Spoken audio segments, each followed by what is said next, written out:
Muy buenas tardes a todos, sean bienvenidos a la Universidad Vasco de Quiroga. Les agradezco su paciencia para poder iniciar este panel sobre la reforma judicial. Antes que nada, y además de agradecer su presencia en este centro universitario, déjenme comentarles que la Universidad Vasco de Quiroga, de manera constante y continua, aborda los temas de la agenda nacional. En esta ocasión consideramos uno de los temas más importantes en los últimos años que se enfrenta a México, el tema de una reforma al sistema judicial en México. Para mí es un honor, no solamente que ustedes nos acompañen, sino tener a los panelistas de primer nivel. Les presumo que todos ellos han participado o han estado en cátedra en esta casa de estudio, lo cual pues me siento honrado porque creo que siempre tenemos o buscamos tener a los mejores docentes dentro de nuestras aulas. Bueno, la dinámica del presente foro es la siguiente: va a haber una participación de nuestros panelistas que ahorita de manera posterior presento. En una primera ronda van a tener una oportunidad de 10 minutos para poder analizar y darnos su punto de vista de en qué consiste esta iniciativa de reforma que está en la antesala del Congreso Federal de pasar a pleno. Las características, los impactos y la trascendencia de la misma, qué mejor que los ponentes, que son juzgadores en activo, nos puedan determinar o nos puedan pues compartir su punto de vista. Hay que recordar que si bien es cierto, la reforma del Poder Judicial se convirtió o es un tema ya político, no deja de ser un tema técnico y desde la academia vamos a analizarlo. De nueva cuenta, les agradezco mucho su participación en este foro y entonces, como lo refería, hay una primera ronda de 10 minutos y una segunda ronda de hasta 3 minutos para que los panelistas puedan darnos un cierre o conclusiones generales de su postura al respecto. Muy bien, sin mayor preámbulo me voy a permitir la presentación de nuestros panelistas. Yo creo que inicio por tema de género y vamos a iniciar presentando a la maestra María Guadalupe Maldonado Cruz. La maestra es juez octavo, es una juzgadora en activo, es la juez octavo oral familiar de la ciudad, la juez cuarto oral familiar del Distrito Judicial de Morelia, Michoacán.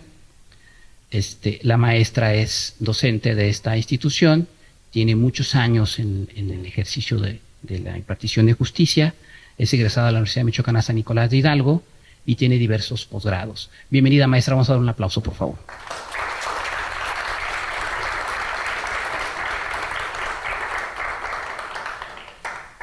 Muchas gracias. Presento al doctor Víctor Barragán Benítez. Él es doctor en Ciencias Jurídicas, también es doctor en Derecho, tanto por la Universidad Michoacana de San Nicolás de Hidalgo como por el Centro de Investigación y Desarrollo de Michoacán. Tiene maestrías en Derecho, es capacitador certificado del Sistema Penal Acusatorio, es egresado de la Universidad Michoacana y tiene 23 años de experiencia o de funciones en el Poder Judicial del Estado, ex magistrado y actualmente es juez primero del sistema penal tradicional. Juez primero penal. Gracias.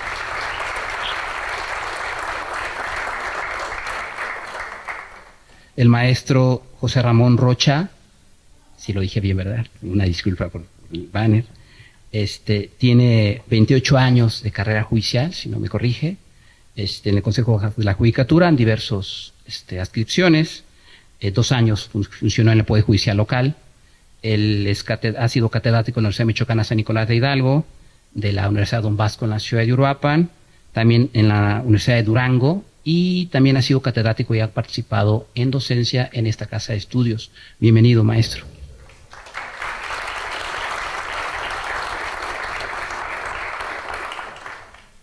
El maestro Iván Gabriel Romero Figueroa, 22 años en el ejercicio en el Poder Judicial Federal.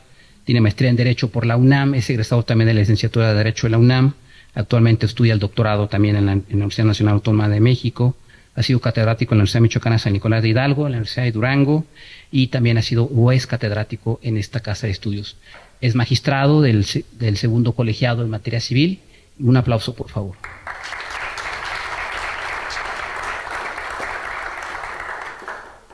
Y un buen amigo, el maestro Rubén García Mateos, es licenciado en Derecho por la Universidad Autónoma de San Luis Potosí, maestro en Amparo por la Universidad de Durango, tiene 24 años en el Consejo de la Judicatura Federal, desempeñando diversos cargos y actualmente es juez de control en materia penal en ciudad de Morelia, Michoacán.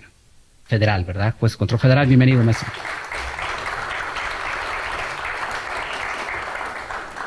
Perdón, una presentación rápida, su currículum es bastante amplio y entonces vamos a iniciar con la dinámica prevista al inicio de la presentación de este panel. Le voy a solicitar al maestro Rocha pueda darnos una introducción de este tema tan importante y tan trascendente para nosotros, sobre todo los operadores del sistema de justicia en México. Adelante, maestro, tiene hasta 10 minutos para expresar. Ahí está su micrófono, no sé si se pueda. Y además les comparto que este panel está siendo transmitido en vivo por redes sociales en la página de Posgrado SUBAC en Facebook. Adelante, maestro. Buenas tardes. Buenas tardes a todos. Como soy el que va a iniciar, entonces vamos a partir las bases para que después ya los demás ponentes y la compañera ponente pueda desarrollar lo correspondiente. Aunque hay muchísima historia que se puede contar sobre el tema de la judicatura, vamos a irnos a lo que más interesa a un país como el nuestro en la forma en la que nació, y específicamente vamos a irnos a lo que significa a partir de 1917. La situación es esta: siempre que hay movimientos fundatorios de estados que se dan, por ejemplo, en revoluciones o después de independencias, de movimientos de independencia, estos no se pueden hacer nada más por una fuerza. Tiene que haber coalición de fuerzas, fuerzas que tienen distintos cortes, distintas formas de pensar, que tienen distintas agendas, pero que tienen un enemigo común por el cual se unen para batallar contra él. Y tienen desconfianzas entre ellos, y tienen distintos intereses. Y entonces, una vez que triunfan estos movimientos fundatorios, como el de la Revolución Mexicana, establecen siempre derechos, establecen la organización de un Estado y establecen garantías. Esas garantías son demasiado importantes porque una vez que se cierre el movimiento fundatorio, una vez que se depongan las armas, todos necesitan tener las garantías de que van a transitar correctamente. Así se forman las constituciones. En el caso de nuestra constitución tiene una parte dogmática, una parte orgánica, y en la primera parte se establecen los derechos fundamentales que requieren todas las personas. Esta parte es muy importante que la entendamos porque aquí trasciende a ideologías, trasciende a edades, trasciende a sectores. Hay que entender esto: los derechos fundamentales son los derechos de todos. Por eso es por lo que tenemos tanto interés en que se tutelen los derechos fundamentales, porque son los de todos. Como la libertad de tránsito, la libertad de expresión, la libertad de conciencia, la libertad de establecer su propio proyecto de vida, su propia forma de organización familiar, de establecer y hacer valer su propia libertad de elección, de su libertad sexual, de su identidad, etcétera, ¿sí? Son los derechos básicos, los derechos de todos. Y después establece garantías para ellos. Normalmente la garantía más sólida que se ha encontrado en Occidente es establecer tribunales donde se van a hacer valer esos derechos. Tribunales de instancia para dirimir las controversias entre particulares y tribunales de control para dirimir las controversias que se dan entre gobernados y gobierno. ¿Sí? Normalmente, eso es el tipo de organización a la que se ha llegado en Occidente. En algunos otros países existen otro tipo de tribunales, religiosos mayormente, pero aquí esta es la forma en la que se organiza. Ahora, ya tenemos una organización, ya sabemos que los tribunales ordinariamente es la mejor herramienta para garantizar el cumplimiento de los derechos. Ahora hay que saber cómo nombrar a sus titulares. Esto es muy importante. Ustedes pueden encontrar desde la Biblia las bases de nombramiento de los titulares, donde se le dijo a Moisés por su suegro, que lo vio juzgando al pueblo, y muy cansado le dijo: nombra varones justos sobre 5,000 y sobre 10,000 personas que resuelvan todo caso sencillo y el difícil que lo traigan a ti. Cada pueblo tiene su forma de integrar los titulares de sus órganos jurisdiccionales. En el caso de México, existía una forma de nombramiento de titulares para el Poder Judicial de la Federación, que era la designación por los ministros de la Suprema Corte de Justicia. Cada vez que se abría una vacante, iba rolando entre los 21 ministros, y los ministros proponían a un candidato. Ese candidato era sometido al escrutinio de los demás ministros y determinaban si lo nombraban o no. Normalmente se nombraban a los mejores secretarios de estudio y cuenta de la Suprema Corte de Justicia de la Nación, a los profesores más destacados de las universidades, ¿sí?, a litigantes muy prestigiosos. Esa era la forma de designación.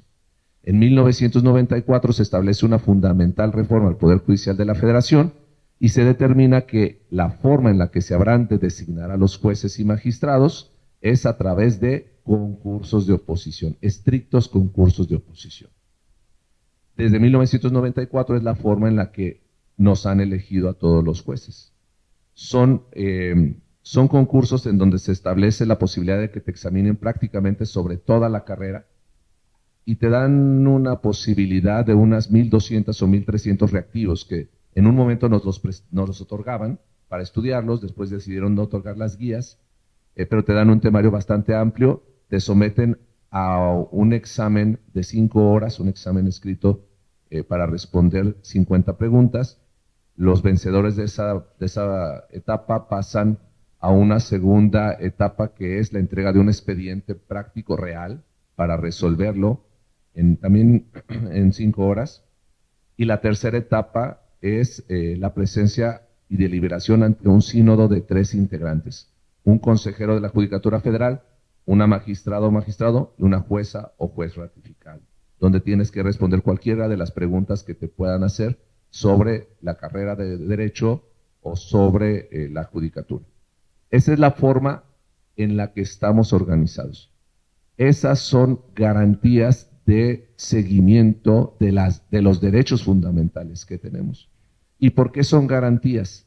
Porque la persona que quede vencedora de un concurso no le debe su nombramiento a nadie, más que a la propia capacidad que tuvo de haber sorteado todos los exámenes correspondientes y haber vencido.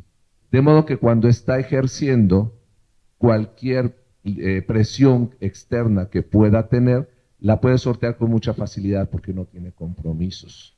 Otra de las garantías que se establece para estos juzgadores es la de que la remuneración que tienen no sea disminuida nunca mientras duren en su encargo. A estos juzgadores les dan un nombramiento de 6 años. Al fin de ese nombramiento, después de hacer un año de examinar sus antecedentes y su desempeño, se determina si lo ratifican o no lo ratifican. Y el Consejo ha hecho las dos cosas: ha ratificado y ha negado las ratificaciones. El que no recibe la ratificación ya no puede volver a ser titular de un juzgado. Hasta aquí nos encontramos, y ahora viene esta nueva iniciativa de reforma constitucional que da por concluido, entre otros elementos, da por concluida la carrera judicial como elemento de designación de jueces y la cambia por un proceso de votación popular, de elección, en la cual tendrán que llevar algún ensayo, los aspirantes tendrán que llevar 5 cartas de recomendación de sus vecinos, tendrán que ser licenciados en Derecho y tener algún ejercicio de 3 años en algún área del derecho y ser electos popularmente por votos, anotando en las boletas quién los propuso, lo cual les pondrá ante la necesidad de acudir ante los políticos para que los puedan ingresar a esas listas. No podrá ingresarse cualquiera. Ese es de dónde estamos actualmente, de dónde venimos, de dónde estamos actualmente y qué es lo que se plantea en la reforma que actualmente se aprobó en comisiones y está pendiente de su aprobación y discusión en la siguiente legislatura. Sería todo. Les hace falta estar informados acerca de lo que se pretende con esta reforma constitucional al Poder Judicial de la Federación y obviamente al Poder Judicial de cada una de las entidades federativas que conforma nuestro país. El maestro Rocha nos estaba hablando de 1994. En 1994 yo cursaba el 5º grado de licenciatura en Derecho en la Universidad Michoacana y nos tocó vivir como estudiantes esta era en aquel momento, déjenme decirles, una propuesta de reforma impactante para todos. Decían, ¿cómo va a haber un cambio? ¿Cómo que va a haber un consejo de la judicatura? ¿Cómo que va a haber menos ministros? ¿Qué va a pasar? Era una total incertidumbre. Honestamente, nosotros como alumnos no entendíamos mucho de lo que estaba pasando o de lo que iba a pasar. Porque seamos honestos todos los que estamos aquí, cuando somos estudiantes nos falta mucha información, nos falta mucho entender lo que está pasando en nuestro país. Teníamos una clase que se llamaba Judicatura y era una clase optativa en la Universidad Michoacana, yo la tomé y eso nos obligó por parte del maestro que nos daba esa clase y que lo recuerdo con tanto agradecimiento, el magistrado en retiro Isidro Romero Silva. Él nos dijo, van a investigar, van a estudiar en qué consiste esta reforma y cuál va a ser la trascendencia que va a tener en nuestro país. Los tuvimos que organizar como estudiantes y nos fuimos a la Ciudad de México a investigar, a entrevistar a los ministros en activo en aquel momento, a los que iban a salir. Nos fuimos a entrevistar a juristas, Cipriano Gómez Lara, que ustedes creo que todos los han tenido en los textos de derecho. Y así fuimos, para no dejar de mencionar a muchos, ese es un ejemplo. Hicimos una investigación profunda y terminamos con esa investigación con un foro en la Facultad de Derecho y Ciencias Sociales, donde logramos que todas esas personas que entrevistamos vinieran a explicarle al estudiantado el impacto de la reforma. Fíjense cómo hubo una persona que prácticamente nos obligó a informarnos, porque de ahí dependía el éxito de nuestra calificación final. Y por supuesto que la hicimos, y por supuesto que nos fue muy bien, y tuvimos un evento informativo grandioso. Los invito a que se informen ustedes, estudiantes que trabajen en esto, y que realmente después tengan herramientas para informar a sus parientes, informar a sus vecinos, informar a la sociedad, informar a sus compañeros de otras carreras. Los compañeros de otras carreras no se interesan porque piensan que no les afecta. Bien. Después fuimos testigos de cómo esta reforma llegó y cómo se fue implementando. ¿Fue buena? Por supuesto que fue buena. Se pensó en evolucionar, se pensó en fortalecer la justicia y fue cuando iniciamos estos nombramientos de jueces de carrera. Pero no solamente jueces de carrera judicial, todo el personal, ¿sí? De tal manera que todos aspirábamos a entrar a un tribunal, a un juzgado, por lo menos de meritorios. Y después irnos ganando un espacio y poder empezar a ejercer, a trabajar, a conocer, a prepararnos. Ahí nos fuimos preparando, ¿sí? Desde el primer escalón, segundo escalón, tercer escalón, hasta llegar a ser personas juzgadoras. Es importante que ustedes vean lo importante que es de verdad informarse, de verdad iniciar, de verdad tener esa inquietud, pero sobre todo dedicarlo. O sea, el tiempo que ustedes le dediquen a esto les va a dar muchos muy buenos resultados. Los jueces, tanto como lo explicó el maestro Rocha, como es en la justicia federal, los jueces en la justicia local en el estado de Michoacán, seguimos un modelo muy parecido, si no es que es obviamente siguiendo todas las reglas de la carrera judicial, pues el modelo de selección por exámenes de oposición. Acá existe todo un curso que va teniendo fases, haces un curso, en cierta fase cortan, vamos a ver quiénes libran esta fase con las calificaciones, pasan a la siguiente fase y concluyen con un caso práctico resolviéndolo, pero también con una entrevista al final con sínodo de personas que califican, que hacen el examen de manera oral a las personas que están aspirando a un nombramiento de juzgador. Pero todo esto es después de que esta persona que ingresa a estos concursos ya trae todo un recorrido por los diversos nombramientos que existen. Ya fue escribiente, ya fue actuario, ya fue secretario de acuerdos, posteriormente se fue del secretario de alguna sala y empieza entonces esta preparación.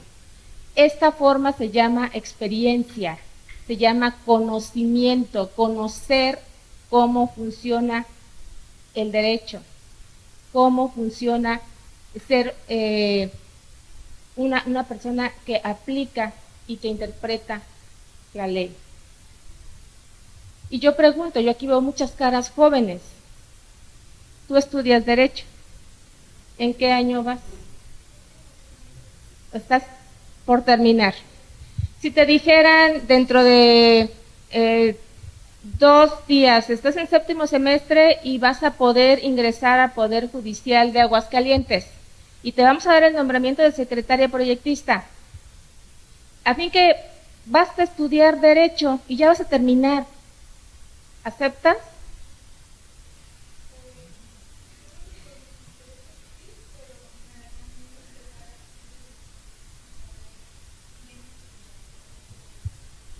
¿Sabes qué es un secretario proyectista? ¿Sí? ¿Lo sabes? ¿Qué hace un secretario proyectista?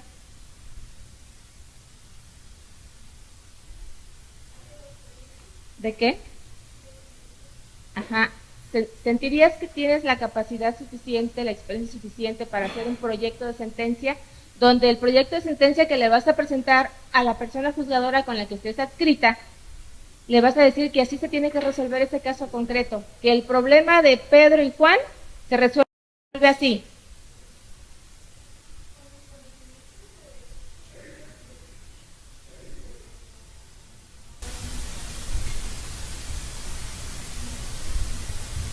Te daría miedo. Qué bueno que te dé miedo, ¿sí?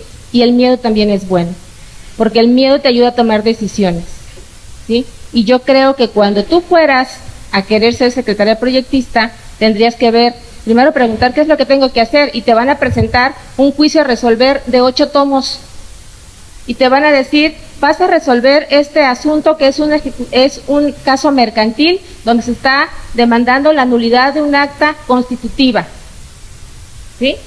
Por esto y por esto y por esto y por esto, y tienes que aplicar estas y estas, no te van a decir cuáles leyes, pero tú las tienes que saber, porque tú eres proyectista, ¿sí? Hay que ser responsables en lo que vamos a aceptar y en lo que vamos a hacer, ¿sí? Para llegar a tomar un reto de esta naturaleza, debemos prepararnos, ¿sí? Debemos prepararnos. Que ese miedo, y si te ponen en la hipótesis que te puse, que ese miedo te haga decir, me tengo que preparar, todavía no estoy lista. Un minuto, maestra, un minuto le queda. Un minuto, ¿me da los de Ramón?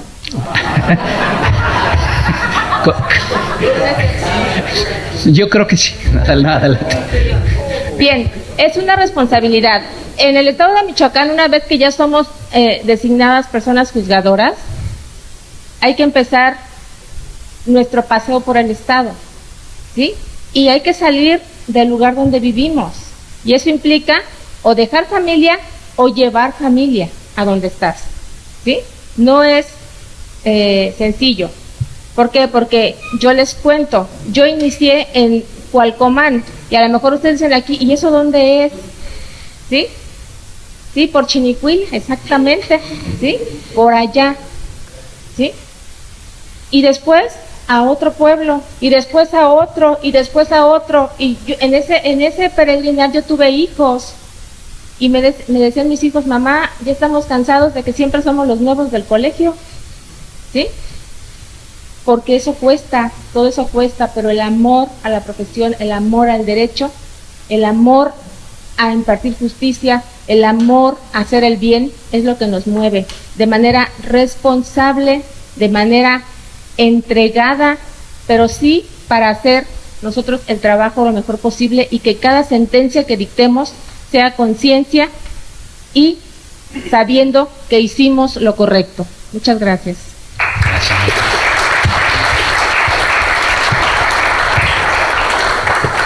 Muchas gracias. Doctor Barragán, si puede apoyarnos con su postura. Tiene hasta 10 minutos, doctor. Muchas gracias, Tocayo.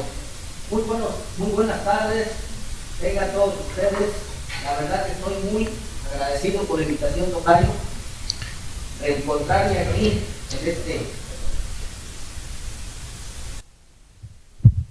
Reencontrarme aquí donde me has invitado a impartir algunas clases, a seguir aprendiendo, sobre todo. Esta escuela también es el lugar donde estudió una de mis hijas y aprendió muy bien aquí con todos los maestros. Además, muy doblemente agradecido porque en esta mesa pues estoy con personas que conozco, a las que les tengo mucho respeto, y eso implica un doble agradecimiento. Para esta exposición, tomando en cuenta lo que dijo el maestro Rocha y nuestra amiga la maestra Lupita, uno dijo el estado de la cuestión y la maestra Lupita aludió el conocimiento jurídico. Esta participación precisamente se titula así: jueces técnicos versus jueces legos. Podríamos también decir sentido común versus conocimiento técnico. Recapitularé dos voces antagónicas en esta reflexión: los que promueven la reforma judicial y los que nos oponemos a ella total o parcialmente. Adelanto que yo comparto parcialmente la reforma, en el sentido de que los ministros de la Suprema Corte de Justicia de la Nación y quienes integren ese órgano administrativo encargado de la vigilancia y disciplina y administración del Poder Judicial y de los estados sean electos exactamente por voto popular. Pero esa disposición no debe ser aplicable, creo, para magistrados y jueces. En el caso de los ministros y de ese órgano de disciplina, porque me parece que es válido sustituir la elección popular para reemplazar la elección por órgano político. Hay toda una teoría sobre la elección de los ministros cuando son por órgano político. No voy a abundar porque el tiempo no alcanzaría. Voy a concentrarme en lo que ha ocurrido últimamente, principalmente en esta semana, pero que tiene un poquito atrás un antecedente: la elección de la ministra Lenia Batres, quien ha expresado públicamente que para ejercer la profesión de llevar a cabo la función jurisdiccional no hace falta más que ser licenciado en Derecho, honesto y elegido por el pueblo. En las redes sociales, desde el día de ayer, por ejemplo, aparece también que el presidente de la República menciona, y cito textualmente: tampoco es tan complejo el derecho, solo se requiere tener título de abogado y ser electo por el pueblo para que actúen con rectitud. Y finalmente, en este contexto voy a hacer alusión a un episodio que se dio, me parece que el día de ayer, entre las ponencias de la ministra Batres y otro ministro, y quiero destacar de ese contexto una cartulina que nosotros compartimos también en WhatsApp, que dice, cito: somos profesionistas, no necesitamos carrera judicial, basta de elitismo. Y allí están, me parece, la intríngulis, como decimos, de la cuestión. En sentido contrario, frente a este posicionamiento, ya se hicieron muy clásicas en estas manifestaciones del Poder Judicial de la Federación y de los estados. El día de ayer, precisamente, que este Poder Judicial al cual pertenezco participó en una marcha y en la toma de las instalaciones, la arenga: el juez imparcial es de carrera judicial, el juez independiente no se vende, carrera judicial, carrera judicial. Consecuentemente, una síntesis de esta confrontación Es la idea de que el derecho y la justicia es una temática que requiere profesionalización y alta especialización en el conocimiento de lo jurídico. Porque ya sabemos que este conocimiento incluye el conocimiento de derecho, derecho internacional, de los derechos humanos, derecho constitucional, etcétera. Y obviamente que congruente con esto, pues además, la institucionalidad está diseñada bajo la idea de la alta especialización. Sin embargo, hagamos una reflexión teórica, práctica y social, donde ambas cosas, tanto la especialización como el sentido común, no sean en sentido contradictorio, sino complementario para poder emitir un juicio a favor o en contra de la reforma judicial. Que hay que decirlo, nosotros tenemos también aquí una especie de sesgo por el lugar a donde pertenecemos. Todos los que estamos aquí podríamos estar de acuerdo en que el conocimiento de lo jurídico requiere capacitación, profesionalismo, un conocimiento técnico, que es lo que nos incentiva a seguir preparándonos, usar especialidades, maestrías, postdoctorados, porque así están diseñados nuestros sistemas procesales en todas las materias. Se requieren altas exigencias profesionales para comparecer ante los jueces, desarrollar técnicas de litigación, impugnar y promover el juicio de amparo. Y lo mismo se exige en la función jurisdiccional, tanto para jueces como para personal auxiliar. Tanto es así que tenemos la Escuela Federal de Formación Judicial, que instrumenta los concursos de oposición, en tanto que en nuestro estado tenemos al Instituto de la Judicatura del Estado de Michoacán. Lo que quiero significar con esto es que el conocimiento técnico especializado se ha convertido en efecto en el mecanismo para la elección personal de la justicia, para el personal de la justicia en México. La dinámica es que cada curso, diplomado, maestría, doctorado y postdoctorado, investigaciones, acumulan puntos y cuentan en los concursos, una meritocracia, diríamos, técnicamente. Son famosas en esta línea los textos que hablan del quehacer de los jueces. Por ejemplo, el libro de los jueces de Diego Eduardo López Medina, del 2002, Elogio de los jueces, de Piero Calamandrei, etc. Sin embargo, amigas, amigos, así como está desarrollada la teoría de la meritocracia, en sentido contrario como alternativa de exploración en las sociedades contemporáneas, se establece que la meritocracia interviene en la jerarquización social, que crea grupos sociales y élites de eruditos que dificultan la relación intersubjetiva, que genera desigualdad social y económica. A esto se refieren varios autores en este siglo, entre otros Jesús García Cívico, César Rendueles, donde se establece que la meritocracia es un sistema de legitimación de los privilegios heredados, que la meritocracia es un principio justo cuyos efectos pueden ser injustos. Por eso, en nuestra función de juzgadoras y juzgadores, tenemos que hacer una correcta ponderación en el sentido de que cualquiera de los extremos conduce al radicalismo, pues la función jurisdiccional lo mismo necesita del conocimiento técnico y especializado y el desempeño profesional y técnico, al cual incluso pertenecemos todos aquí, que del conocimiento lego, del sentido común y social. Hay razón cuando se dice, y los invito a que hagan esa reflexión fuera de las aulas, afuera en la sociedad, en la calle, de que frente a nosotros se ha dicho que la carrera judicial se transformó en un mecanismo inaccesible para quienes no pertenecen a la institución, pues generaron mecanismos de concursos cerrados, inaccesibles para la gente que no pertenece a la parte de afuera. Es decir, que consideramos que el conocimiento jurídico solamente se cultiva en los tribunales. Y no, compañeros. La realidad es que también en la parte de afuera hay profesionales, hay profesionistas con ese conocimiento jurídico que pueden acceder a los cargos mediante concursos abiertos. Y me parece que los poderes judiciales de los estados y de la federación durante mucho tiempo cerraron esta posibilidad mediante candados, y así como ahora se ha abierto para que determinados grupos, en el caso de la equidad de género, debieron haberse abierto desde hace tiempo esas posibilidades para la gente de afuera que también está haciendo lo necesario para capacitarse. porque las opiniones de afuera con relación a la administración de justicia proceden de todas partes. Todos queremos tener participación en la impartición y en la administración de justicia. Un minuto, doctor. Pero la verdad es que mi participación no es para dramatizar sobre ese tema, sino es que para considerar que frente a la actividad que desarrollemos, nos echemos también una vueltecita, nos asomemos por la ventana de que las sociedades lo que necesitan son sistemas de justicia eficaces, transparentes, fáciles y sencillos de procesar. Muchas gracias.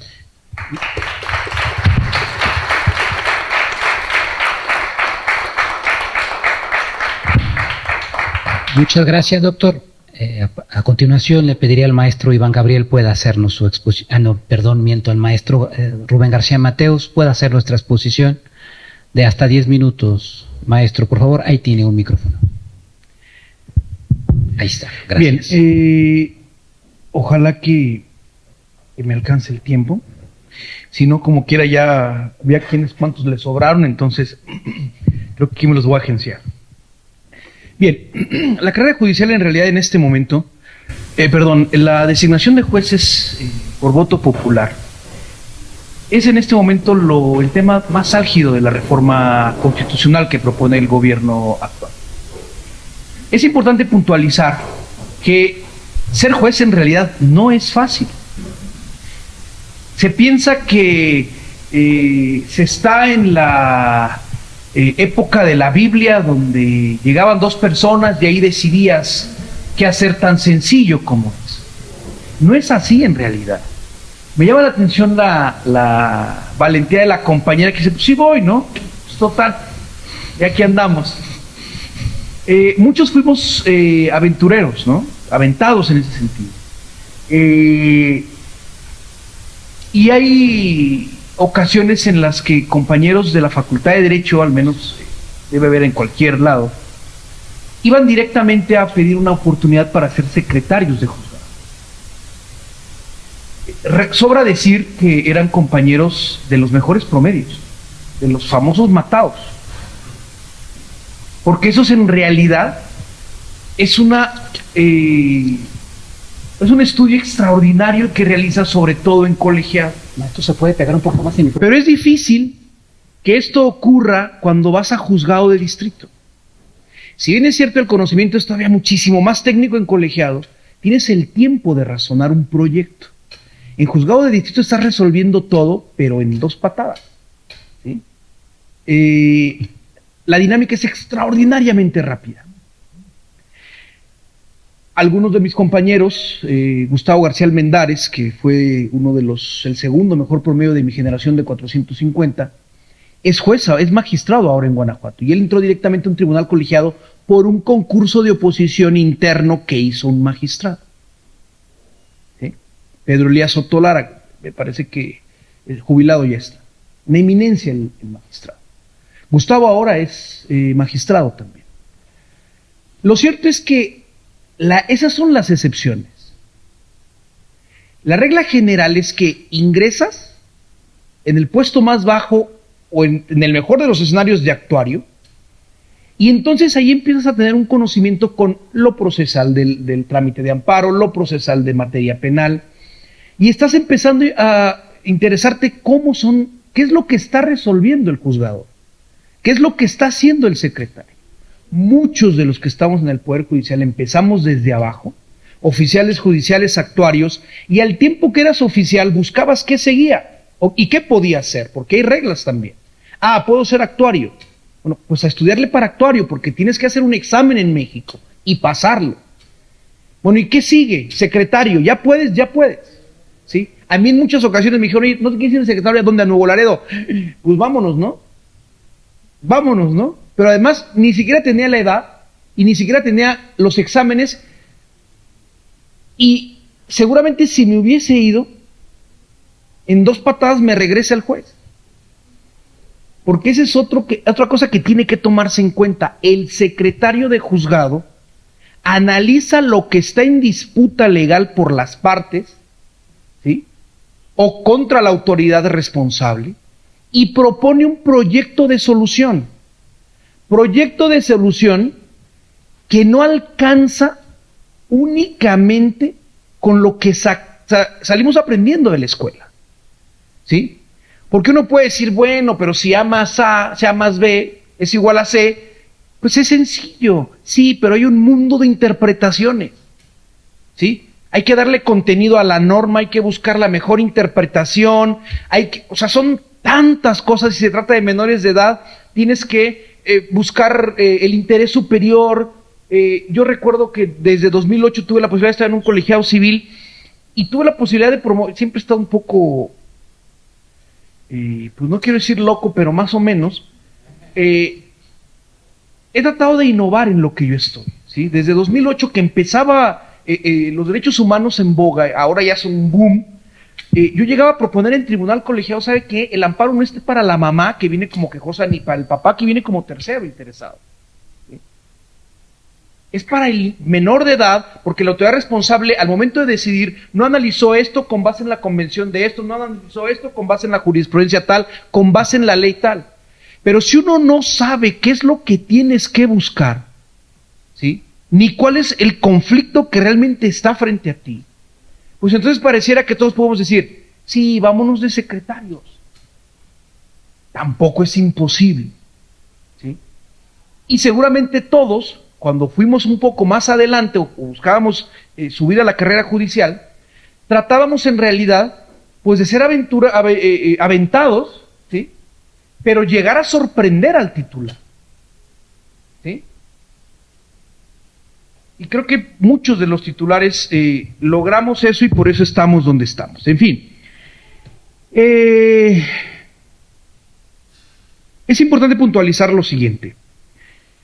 La carrera judicial, si bien es cierto, no necesariamente es lo fundamental para ser un buen juzgador, sí al menos es fundamental para blindar a la sociedad y blindar a los propios jueces, personas juzgadoras, de la presión de políticos, de la presión de grupos económicos, poder económico, y de presiones de crimen organizado. ¿Por qué? Porque me parece que en el foro común y en el foro federal, todos los que estamos de titulares, ¿sí? Nos ha costado una vida, una familia, ¿sí? Y nuestra salud. Como para llegar a decirte, ¿por cuántos pesos? Aunado que otros nos gusta siempre tener el privilegio de decir, yo en audiencia puedo subirme a resolver conforme considero que es lo más apegado a derecho y respetando derechos humanos, y no habrá una persona en 24 años de carrera judicial, siendo oficial, actuario, secretario de juzgado, de unitario, de colegiado, ¿sí? No habrá una persona que me pueda decir, oiga, usted guarde silencio. Porque acuérdese que en aquel asunto usted resolvió como nosotros le propusimos. Esa también es la ventaja que te da la carrera judicial. Te has esforzado tanto, ¿sí? Que prefieres seguir resolviendo conforme a derecho y tener la dignidad de ser un juez. Ninguna reforma constitucional, amenaza de reforma constitucional, tampoco nos ha condicionado a resolver en ningún sentido. Y rápidamente no quiero dejar pasar esta oportunidad. Decía José Ramón, hay un tema ahí porque tenemos otro compañero que es Juan Ramón y José Ramón, entonces los Ramón, bueno, decía, desempeño profesional para ver si te ratifican, que no tengas quejas graves, pero también hay un estudio de tu desenvolvimiento económico, ¿sí? Y ustedes saben que si algo no se puede ocultar, es el dinero. O lo reflejas en tu nivel de vida, o lo reflejas en tu banco o ambas. Pero no lo puedes ocultar. Bueno, hay algunos que sí, pero me refiero era yo oficial judicial y tenía una amiga que tenía un novio en Fiscalía Federal y avisaban que llegaba visitaduría, ¿no? Y antes de ello llegaban en megacoches, y llegaba a visitaduría y casi llegaban en bicicleta, ¿no? Pero en el Poder Judicial hay toda una historia de tus declaraciones y de tu desenvolvimiento económico, y basta una denuncia de cualquier cosa para que te investiguen, ¿sí? respecto rápidamente a la elección de ministros por voto popular, pues no estaría mal, ¿sí? Porque finalmente en este momento la decisión de ministros es una decisión política y sigue siendo una decisión democrática en un Estado de Derecho, porque su forma de elección está plasmada en la Constitución, está regulada en la Constitución. Por eso es un equilibrio de poderes, porque propone el presidente y el legislativo, mediante un consenso para obtener 2/3 partes, los vota con V. ¿Sí? Entonces, sin embargo, si lo quieren hacer por voto popular, pues habría que establecer unas reglas muy claras, porque vámonos hacia atrás, y no solo a ministros, jueces y magistrados. ¿Sí? ¿Qué pasa en las elecciones de cargos políticos desde que inician las precampañas, con los precandidatos, luego con los candidatos y luego con los electos? Un minuto, maestro. ¿Sí? Ingresa el crimen organizado. Matan a los que quieran, ¿sí? Se nos ha tachado de que somos corruptos. No hay una sola prueba que haya presentado de corrupción el presidente. Se nos ha tachado de que nosotros estamos transgrediendo la Constitución porque no estamos imponiendo prisión preventiva oficiosa. A partir del 1 de mayo de este año, el Estado mexicano está incumpliendo, y basta que se metan a la página de la Corte Interamericana, está incumpliendo dos sentencias internacionales. Y así como el Estado mexicano le grita a Ecuador: "Hey, eres responsable frente al derecho internacional por la violación, la transgresión a nuestra embajada en Quito", y acá dice: "No, bueno, no estamos obligados a los tratados internacionales", dice un paisano de ustedes, electo recién diputado, Lázaro Cárdenas: "Si es necesario nos salimos de la convención". Ojalá que lo proponga, pero como eso tiene un costo político y económico, nadie lo va a asumir, porque eso cuesta votos. ¿Qué es más sencillo? Jueces corruptos. Creo que me quedaron como 30 segundos. 12. Muchas gracias, maestro.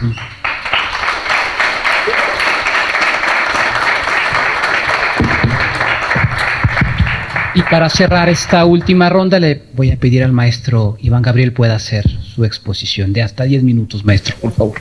Muchas gracias, Adelante. maestro. Muchas gracias a todos y buenas tardes. Como ya lo han relatado mis compañeros, esta reforma constitucional, desde mi perspectiva, tiene 3 puntos medulares. La primera de ellas es la destitución de todos los jueces, magistrados y ministros.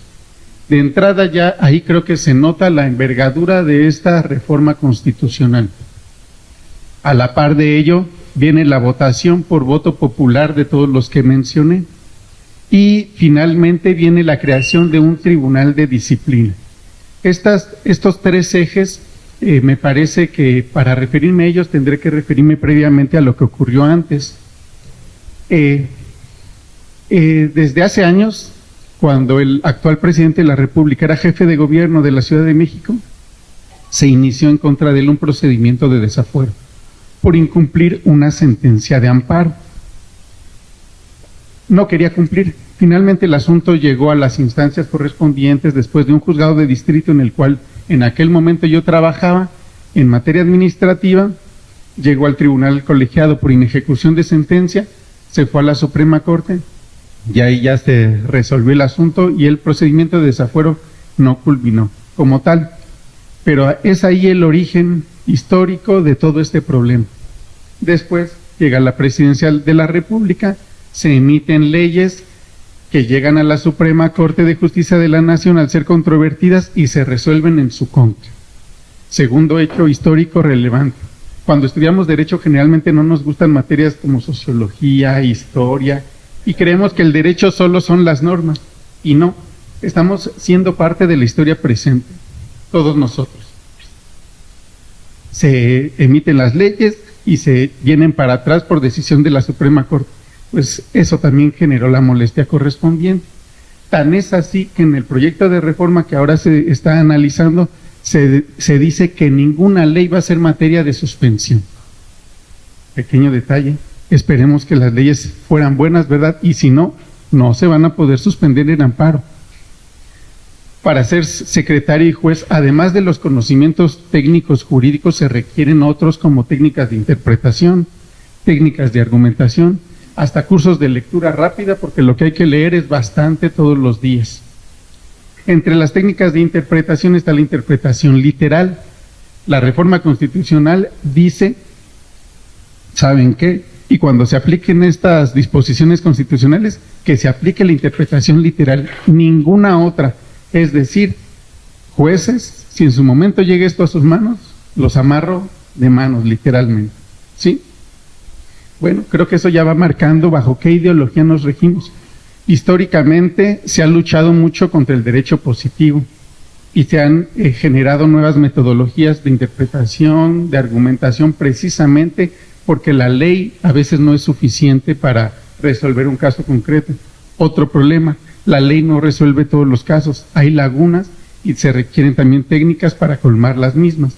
En fin, ya mencioné algunos de los hechos pasados con la administración pública actual. Viene esta reforma constitucional. Naturalmente, ya sabemos que existe una mayoría abrumadora en el poder legislativo. Pues ya solo falta controlar el otro poder que nos queda, decía el presidente, que es el poder judicial. Y aparte, hace pocos años se expidió una ley de carrera judicial para el Poder Judicial Federal, donde se establecen todos estos rangos de ascenso por méritos, por exámenes de oposición. Eso cuando el anterior ministro era Saldívar Lelo de la Rea, muy cercano al presidente, quien incluso llegó a manifestar que le hablaba por teléfono al ministro para decirle cómo resolvieran los jueces. Pequeño detalle nada más. Se propone después que este presidente ministro, afín a los intereses del partido oficial, se extienda su mandato en la presidencia 2 años más. Por fortuna eso no pasó, pero se ve la ideología que imperaba hace un par de meses y de años.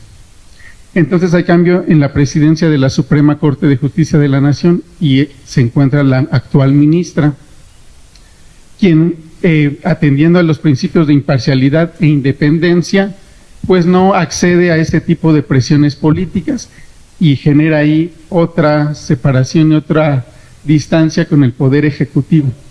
A pesar de que hace unos años se publicó la ley de carrera judicial, casualmente ante esta disidencia se genera ahora una propuesta de votación, de quitar a todos los jueces y elegirlos por votación popular. Ah, caray. Como que parece más una venganza que una ideología política centrada en independencia e imparcialidad y sobre todo en beneficio de la sociedad.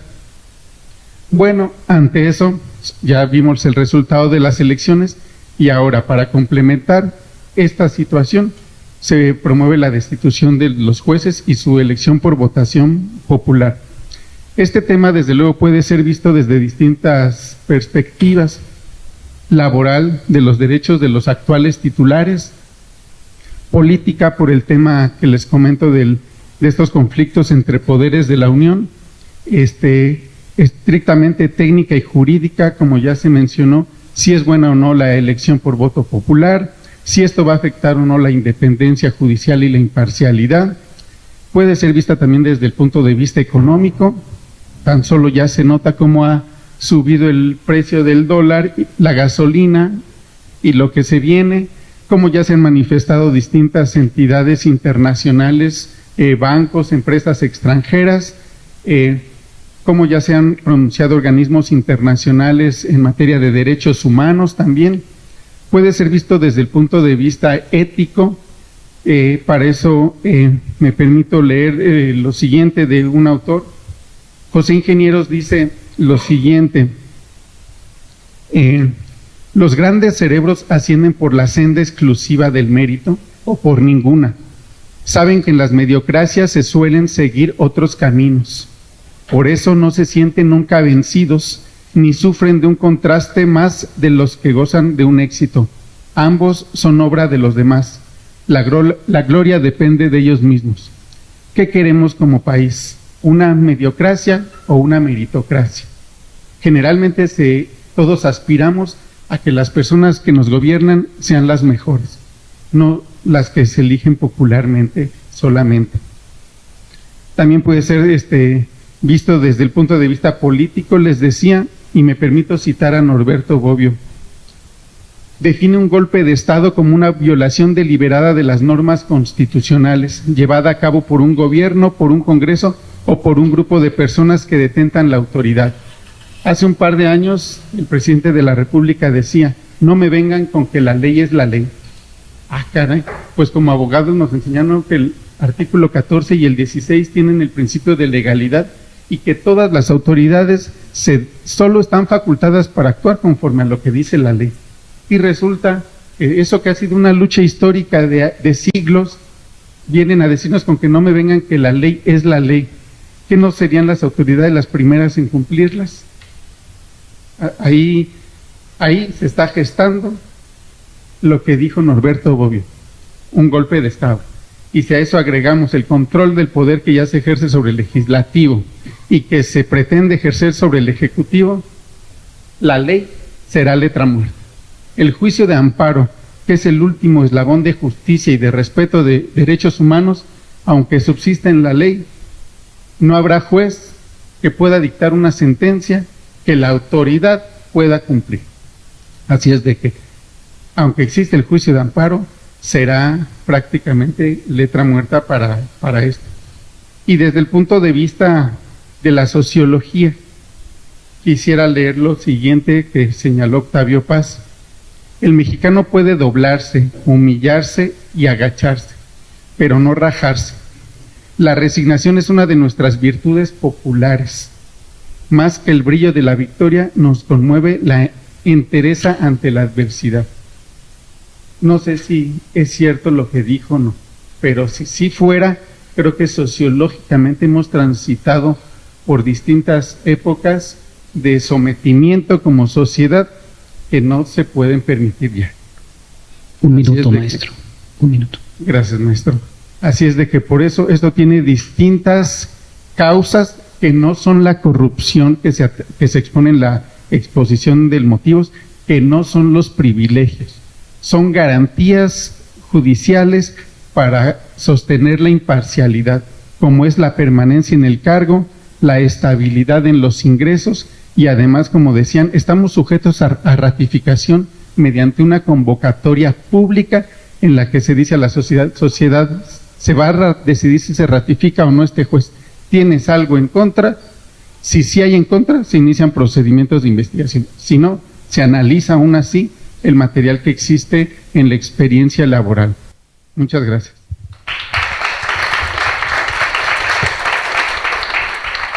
Muchas gracias, magistrado. Entonces vamos a iniciar la parte final de este panel con una última participación de nuestros panelistas de hasta 3 minutos. ¿Quieren que sea el mismo orden con el cual iniciamos? Yo creo que sí. Maestro, sí, si no hay ningún problema, entonces maestro Rocha. Sí. +2, lo prometo. Sí, +2, entonces tiene hasta 5 minutos, 1 segundo, maestro. Muchas gracias. Ahora, ha sido extraordinaria la explicación de todos, ahora vamos a ver algo concreto. Me llegó una demanda de amparo hace muchos años de un obrero jornalero de las huertas de Uruapan, donde dice, mi esposa tiene 3 días con dolores en el vientre afuera del IMSS y no le permiten ingresar y no la atienden. Tenía ya un estudio de un médico particular. ¿Saben qué? Retorno a esto, no recuerdo bien si era el IMSS o era Salubridad, mejor vamos a establecerlo en una institución de salud pública. ¿Sí? Bien, tenía ya 3 días y nos tiene un estudio de un médico particular donde establece que tiene 3 quistes en los ovarios y uno de ellos está torcido. Dice, tiene demasiado dolor, hace 3 días estamos afuera del hospital y no la reciben. En ese momento, más o menos, nos tardamos 1 hora y media en poder sacar una suspensión de plano para ordenar a la autoridad que le diera atención inmediata, y una vez que yo firmé la orden, se la entregué a mi actuario. El actuario fue, pero se dio la particularidad de que los policías le dijeron, pues no puede entrar. Es demasiado tarde y no puede entrar. Mi actuario habló con el esposo de la quejosa y entre los dos dijeron, si no la metemos se nos va a morir. la abrazaron entre los dos, se fueron hacia la puerta del hospital, mi actuario rompió la puerta o la abrió con una patada, metieron a la mujer, ya me querían detener los policías al actuario, y al día siguiente, después de una serie de argumentos que escribió el director de la institución de salud, en el sentido de que yo tenía desconocimiento médico, me dijo, ya se practicó la operación, ya se retiraron los 3 quistes, está estable la paciente. Y después llegó mi actuario y me dijo, oiga, no me metí en problemas porque pues rompí la puerta ahí del... Dije, no, tal vez le deben la vida a su actuación. Eso es el amparo en nuestra vida. Recientemente tuve un asunto donde una persona fue atropellada en la carretera. Atrás de ella venía conduciendo una joven enfermera, madre soltera. Ella se bajó para darle atención dentro de sus conocimientos al caído, y otro carro la atropelló a ella. Quedó muy mal. Los quejosos en ese caso que vinieron a promover el amparo fueron los familiares de ella y nos dijeron algo muy simple. En el hospital ya nos indicaron que la van a desconectar porque ya no tiene forma de tener una vida y quieren que la llevemos a nuestra casa, de modo que el amparo se promovió para el efecto de que no la desconectaran. La suspensión se concedió de inmediato, no se quiso cumplir en forma rápida, tuvimos que mandar un recordatorio, tuvimos que escribirle el artículo correspondiente que establece que es un delito el no cumplimiento de una suspensión debidamente notificada. Y bueno, finalmente tuvieron que tener a la paciente en el hospital. El abogado fue a explicarme, es que ya no tiene forma de tener vida, y si la tuviera ni una buena calidad de vida. Le dije, sí, pero no le corresponde a usted decidirlo. Hace 2 meses me acaba de notificar el hospital que ya fue dada de alta viva. Desconozco las condiciones porque ya la que aparte quejosa ya desistió de la demanda, pero con esa suspensión, ¿qué fue lo que ocurrió? Porque era una madre soltera de una niña pequeña. ¿Qué ocurrió? Se conservó la vida de esta persona. Cuando fue la pandemia, se recordarán todos los problemas que teníamos por las negativas al uso del cubrebocas, y salió un decreto del gobernador estableciendo que si al segundo de las ocasiones que fuera detenida una persona sin cubrebocas, sería detenido. No decía a dónde lo llevarían, no decía por cuánto tiempo sería detenido, no decía cómo se comunicaría con las personas, no sabía quién le iba a dar de alimento, simplemente decía, serás arrestado. No decía quién lo iba a juzgar. A mí me promovieron una demanda de amparo, un abogado genérica, con interés legítimo. Se concedió la suspensión, pero yo concedí una suspensión amplia. Dije, en el distrito de Uruapan, que corresponde a la mitad de Michoacán, en el distrito de Uruapan no se aplicará ese decreto porque tiene apariencia de inconstitucionalidad, toda vez que no establece todos estos requisitos que yo les dije. O sea, prácticamente era un decreto que desaparecía personas. Se concedió la suspensión con efectos amplios y jamás se aplicó ese decreto en Uruapan. ¿Sí? Eso es amparo. En una ocasión, hace mucho tiempo, se iba a recibir en un juicio agrario una prueba de inspección. Ese fue el motivo por el que tuvimos nosotros el asunto, una prueba de inspección en un juicio agrario relacionado con el establecimiento de unos generadores de electricidad eólica, los molinos de viento que ponen para captar, pero con un problema.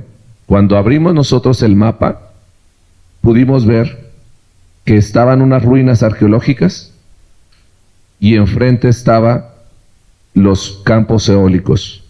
La parte quejosa que venía decía, jamás me han notificado nada, y era la comunidad indígena.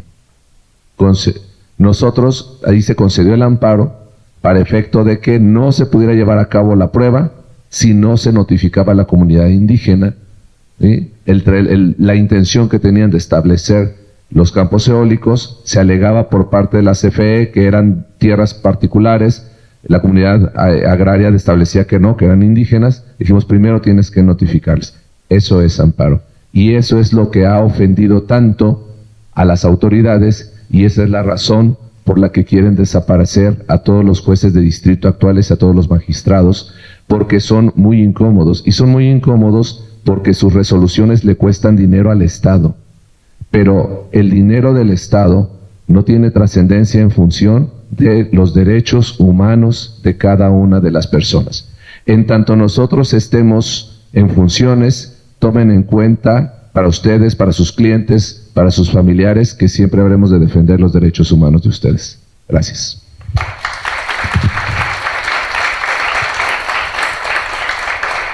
Muchas gracias, maestro Rocha. Maestra Maldonado, por favor, su disertación de hasta 3 minutos, maestra. Muchas gracias. ¿Qué poder judicial tenemos y qué poder judicial queremos? ¿Les suena? Fue el eslogan, vamos a decir, con el que se inició a hacer esta difusión de esta reforma o esta propuesta de reforma constitucional. Yo ahora pregunto, ¿qué nación tenemos y qué nación queremos? ¿Queremos seguir siendo un país democrático? ¿Queremos seguir siendo un país con jueces independientes? ¿Queremos seguir siendo un país con contrapesos entre las autoridades? Analicemos la propuesta de esta reforma. De ninguna manera se logrará, porque un país democrático no puede permitir que todo el poder público esté concentrado en un solo ente. Y esto es lo que se pretende. El Poder Judicial de la Federación es el contrapeso de los poderes. Constitucionalmente está diseñado así, para garantizarle al ciudadano que va a respetarse su democracia, su soberanía. Si permitimos una reforma de este calado, estén seguros que no se va a resolver el problema de la justicia. El problema de la justicia seguirá y será mayor que el que tenemos ahora. ¿Por qué? Porque tendremos jueces a modo. Tendremos jueces que estarán más preocupados de agradar al votante que de aplicar el derecho. El derecho se construye. El derecho se construye a base de personas estudiosas, a base de personas conscientes de aplicar las normas, de aplicar el derecho y no solo la ley. Seamos conscientes de lo que estamos pidiendo. Seamos conscientes de lo que tenemos enfrente. No podemos permitir que nuestra nación, que nuestro Estado de Derecho se venga al caos. Eso es lo que va a suceder si esto no tiene un freno, si esto no tiene un alto. Aquí no estamos las personas juzgadoras ni los poderes judiciales solamente pensando en el interés particular como son derechos laborales. Aquí se está pensando en el futuro de toda una nación independiente. Cuidemos que los contrapesos sigan imperando, porque queremos un país libre, un país democrático. Jóvenes, de verdad yo les invito a la reflexión, les invito a que se informen, a que lean, a que pregunten, a que investiguen y que se den cuenta. A los jóvenes que nos estén viendo por las redes sociales, deben ser ustedes sabedores de que todo lo que estamos diciendo es por el bien de la nación y no es por el bien solamente de los jueces, magistrados y ministros, es por el bien de México. Gracias.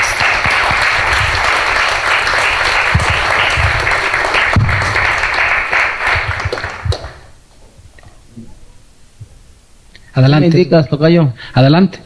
Muy bien.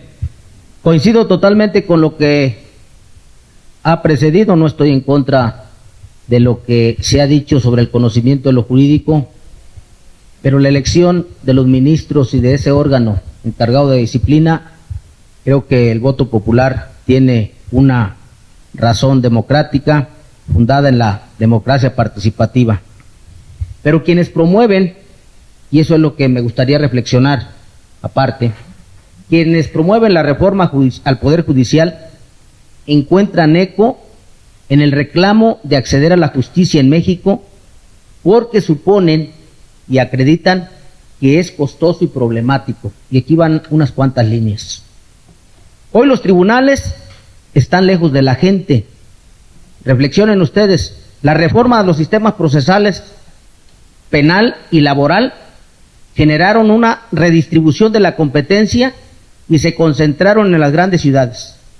Hoy los ciudadanos tienen que trasladarse muy lejos para acceder.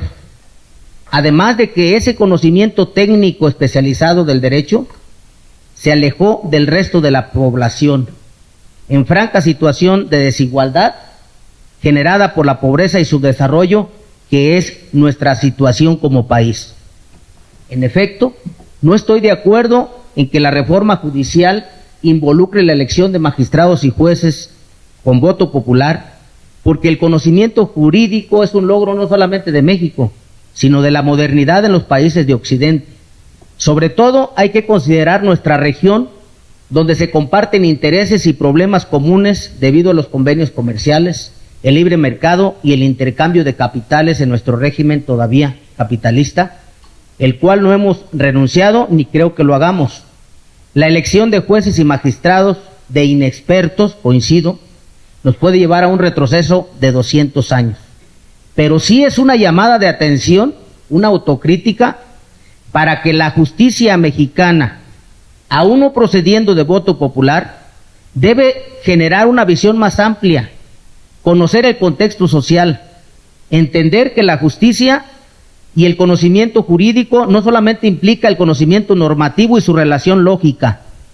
Debemos salir de la burbuja, debemos abrir espacios para hacer justicia más accesible, más clara, sencilla y realmente expedita, que sea altamente efectiva y eficaz. Que se aperturen procedimientos, los procesos y la emisión de resoluciones sin recurrir a formalismos exacerbados, a acortar distancia entre el derecho de los jueces y el derecho de los ciudadanos. Son clásicas las resoluciones que en función de principios por privilegiar el sistema, deciden sin resolver, porque la ciudadanía cuando tiene problemas, todos conocemos la clásica resolución del amparo para efecto, donde en realidad lo que hacen, por ejemplo, es generar una duplicidad de procedimientos y un retraso en la impartición de justicia. Me parece que esos saldos negativos del sistema de justicia penal también figuran como el motivo principal para promover una reforma, no en el sentido que queremos, eso es lo desafortunado, sino en función del poder externo al propio Poder Judicial. Muchas gracias. Gracias, doctor. Maestro Rubén, hasta 3 minutos, adelante. Gracias. Rápidamente, van a ser ideas, casi van a ser oraciones sencillas. El único recuerdo que tengo, debe haber muchos más a raíz de lo más clásico que hemos escuchado, Panamá, Venezuela, pero antes de ellos, el más paradigmático fue el caso de Perú, ¿sí? Alberto Fujimori. Se estableció un estado totalitario, ¿sí? Y ahí me parece que fue la primera vez que se prohibió a los jueces interpretar la ley. Todos sabemos el resultado, el origen fue la sentencia Perú-Barrios Altos, y fue condenado el Estado peruano, se amenazó con que se salió, pero al final les dijeron sí, pero de aquí para atrás, todo lo tienes que cumplir. Y de aquí para adelante tiene que pasar un año. Se dice que nosotros estamos aquí por nepotismo. Yo, ¿sí? Soy hijo de profesores. Aquí hay un juez federal que es hijo de un albañil y una ama de casa. Hay una jueza federal que es hija de médicos, ¿sí? ¿Habrá jueces, hijos de jueces o de magistrados? Por supuesto, ¿sí? Porque en muchas ocasiones, ¿sí?, somos un ejemplo para nuestros hijos. Y en otras, somos el ejemplo de lo que no quieren hacer, porque dicen, no, está encerrado ahí, mejor yo sí quiero vivir poquito. Tuve la fortuna que mis hijas son, una está terminando medicina y otra está terminando dentista. Pero si hubieran querido ser abogados, ¿sí?, pues seguramente fueron influenciados no por el vecino, ¿sí? Entonces, es falso que los titulares forzosamente seamos hijos de titulares. La gran mayoría somos hijos de la sociedad común y corriente, obreros, médicos, arquitectos, profesores. Es tan lamentable que uno escucha a la presidenta Sheinbaum hablar de lo que es la reforma, ni siquiera la conoce. Hace un rato dijo, sí, está bien que los estudiantes saliendo de la facultad puedan aspirar a ser jueces. ¿What? O sea, ni siquiera conoce lo que está impulsando que se reforme. ¿Sí? Y como esos, un mundo. Noroña, se ha inventado Noroña unas mentiras con esa forma tan hablar que rimbombante que él utiliza, que lo único que hace es esconder mentiras y falsedades. Monreal, los concursos de los jueces están amañados. No, perdón, si nosotros no somos los gobernadores de los estados, ¿sí? Nosotros no licitamos a discreción la obra pública, no tenemos prestanombres, ¿sí? La hija de Monreal fue candidata a la candidatura, de la alcaldía de Cuauhtémoc. ¿En serio fue por méritos propios? Tiene 3 gasolineras. Luisa María Alcalde, la secretaria de Gobernación, que falsamente dice que si no aplicamos la prisión preventiva oficiosa van a salir 60,000 personas libres, lo que es más falso que un billete de 3 pesos. Tiene una maestría en California. Ningún juez federal, ¿sí?, que yo conozca, nos alcanza para ir a estudiar una maestría en el extranjero. Dijera el clásico, yo le preguntaría, ¿quién pompó? Esta reforma a todos perjudica. Arquitectos, médicos, profesores, ingenieros. El día de mañana, por responsabilidad médica profesional del IMSS, del ISSSTE, los vemos en el fuero federal. ¿Quién va a juzgar? ¿Sí? El que designó el senador X, que es compadre conocido de no sé quién, al que designó el presidente en turno, al que designó el poder ejecutivo local, va a ser a contentillo. ¿A quién le van a deber la designación? ¿A su carrera judicial? ¿A sus méritos propios? ¿Sí? Es que necesitas tener más de 8 en la facultad. O sea, la persona que tiene 15, 16, 17, 18 años,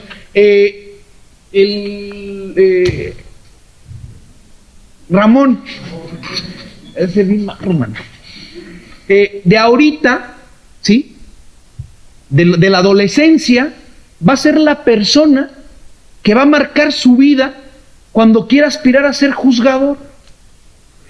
Lenia Batres, por el amor de Dios, con todo el respeto que me merece, la investidura que tiene cualquier oficial judicial del Poder Judicial de la Federación, ¿sí?, tendrán muchísima más noción de entrada de cómo se conforma el Poder Judicial de la Federación. Sería interesante, para acceder al Poder Judicial, carrera judicial, al oficial, el puesto más bajo, examen. Actuario, examen. Secretario, examen. Juez ni se diga, magistrado igual. Ojalá que nos diga cuál examen de esos 3, 5 puede pasar ella. ¿Sí? Dice, es que no se necesitan jueces, los secretarios son los que hacen los proyectos. Los jueces fuimos secretarios. Sí, y en referencia al comentario de hace un momento, te pasa mal el secretario un proyecto, el juez finalmente va a decidir si el proyecto es correcto o no. ¿Sí? Se dice, los jueces dejamos libres a los delincuentes. No, perdón. Los jueces no andamos deteniendo a las personas arbitrariamente en la calle. No estamos sacando a las personas de sus casas y poniéndonos en las calles armados hasta los dientes. Y ahora, con todos los celulares, ¿quién no graba una detención ilegal? Vienen y nos dicen, no, ¿cuál casa? Pues si estaba, mire, aquí lo sacaron. ¿Qué tiene que hacer el juez? Un clásico también michoacano. ¿Haiga sido como haiga sido? ¿Sí? Y cuando se detiene por al contentillo de alguien, y si cuando se detiene porque la persona detenida trabaja para otro grupo criminal al que no apoya el Estado en ese momento, la corrupción, el Poder Judicial es el último eslabón de procuración y administración de justicia. La corrupción, cuando de un universo del 100%, ¿sí? Si es un 5% en el Poder Judicial, es un mundo. Todos sabemos dónde nace la corrupción en el derecho penal. ¿Dónde finalmente, quién detiene, quién tortura a los jueces? Si dicen el presidente, son corruptos, perdón, ustedes son abogados, hay dos versiones, siempre. Y el que acusa está obligado a probar. Y hasta el día de hoy, lo único que se ha hecho es una retórica de mentiras y falsedades. ¿Sí? ¿Por qué? Porque efectivamente se pretende un Estado totalitario en el cual ni el Poder Judicial pueda detener ninguna ley, ningún actuar, ¿sí? Ni defender a las minorías, porque el amparo también sirve para eso. Gracias. Muchas gracias, maestro.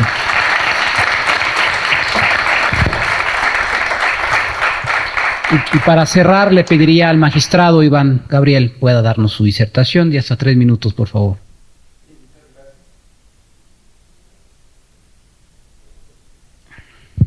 Ahí está. Mexicanas, mexicanos, yo veo que estamos en el abismo, en el borde de la muerte de la democracia. Esta reforma judicial es la puerta para la dictadura.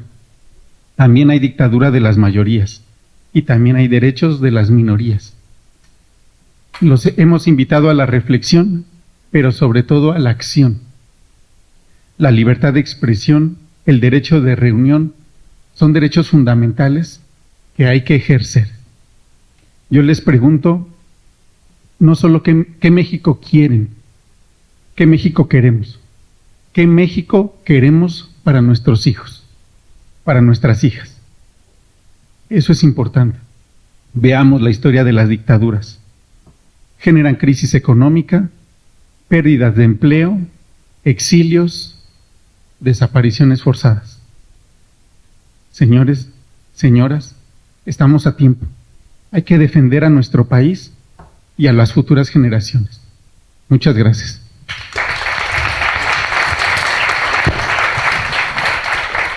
Muchas gracias, magistrado. Pues ya conocieron la postura de los juzgadores, cada quien hará su opinión y su conclusión personal. Yo les quiero agradecer enormemente a nombre de esta Casa de Estudios que nos hayan venido a compartir su posición, su reflexión al respecto de un tema tan importante para la agenda nacional.